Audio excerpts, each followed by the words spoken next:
Your Wealth, Saturday mornings at 7. This is Chicago's Morning Answer. No, not you. Not you.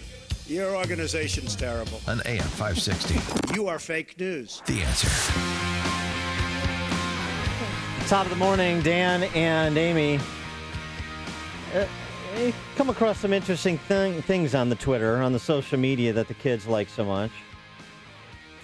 This LexisNexis searching that one tweeter named Zach Goldberg did. Mm-hmm. Really interesting. Spend some time on LexisNexis over the weekend. Depending on your political orientation, what follows will either disturb you or encourage you. Number of articles mentioning diversity and inclusion over the last 25 years. The number of articles have gone from basically zero in 1990 to north of 15,000 as of today, or the last year or so. I mean, you see these graphs; the spikes are unbelievable. Number of news articles mentioning whiteness. 1990, it was in the dozens. 2015, north of 2,000. This is just LexisNexis, what's archived there. Number of news articles mentioning critical race theory. 1990, negligible. 2015, north of 300. Mentioning unconscious bias. 1990, really all the way up to like 2010, negligible, unconscious bias. Oh. Now, more than 6,000 entries. Mentioning white privilege, again, up to 2010, negligible. Today, 2,500. Systemic racism, up to 2010, negligible. Today, north of 2,000. Diversity training, under 1,000 up till 2012, now north of 2,500. Privilege. New York Times articles mentioning discrimination. Under 1,000 as of just a couple of years ago, now more than 2,500. Mentioning social justice, just New York Times. Around 200 as of 5 years ago, now north of 800. New York Times articles mentioning police brutality. Negligible up until a few years ago, now north of 400. I mean, you want to tell me that the choices that are made to use particular words and phrases to frame particular stories in terms of the stories that are chosen and the angle from which they're reported, you don't think that has cultural impact? This is why, as Andrew Sullivan wrote a few months ago, we're all on a college campus now. Because you don't have journalists, you have what you see on college campuses. Activists operating under the guise of scholarship. Activists operating under the guise of journalism. You're talking about gaslighting, much less the quote-unquote fake news. Really interesting. And so think about what's happened during that time period and the barrage that millennials and Gen Zers have endured of all of this postmodern, deconstructionist cultural Marxism. And you don't think that informs their opinions and produces the likes of an AOC? Huh. And the thugs on campus who won't let people speak who disagree with them? Of course it does. So why should we be concerned whether or not they're going to be influential in the 2020 election? Shouldn't we hope not? For more on this topic, we're pleased to be joined again by Sam Abrams. He's a political science professor at Sarah Lawrence College. He's felt the sting of life on a college campus before for saying something that was true but didn't comport with the established orthodoxy. He's also a visiting scholar at the American Enterprise Institute, and he wrote a good piece in The Spectator about Gen Z and sort of the age cohorts and their respective political power as we look ahead to 2020. Professor Abrams, thanks for joining us again. Appreciate it.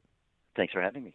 So to my question before, particularly in light of it's as anecdotal evidence, but it's interesting nonetheless. The idea that we should be concerned about what Gen Zers think about who should be in charge of this country. Sure. If I may, I'd love to actually comment about the great data you just threw. First, real fast. And one of the things to mention is that if you look at how academics are trained and you look at some of the mission statements that the various groups have, I'm a member of the American Political Science Association, but there's the American Historical Association, the American Anthropological Association, and so on.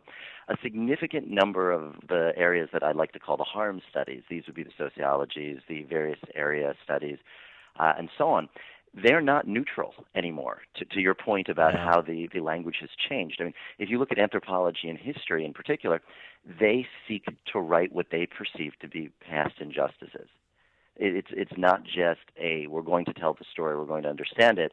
It explicitly encourages activism, and it syncs up perfectly with what you just described, the madness that's occurred since about 2010. When I was an undergrad, this stuff was not prominent in the mid-2000s, and I've watched it skyrocket, which is why yours truly and quite a few other professors are regularly sounding the alarm bells about this. Well, right, and so with that, and with the Gen Zers who've borne the brunt of it, why not keep them as far away from the ballot box as possible, or at least ideally suggest as much?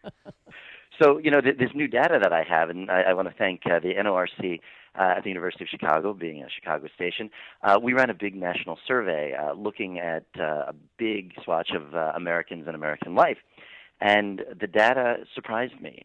One of the things that you see on college campuses is this rampant belief that social media and Twitter and all this activism is making a big difference. And you see the media fixate on people like AOC, who's across the river from me in New York City.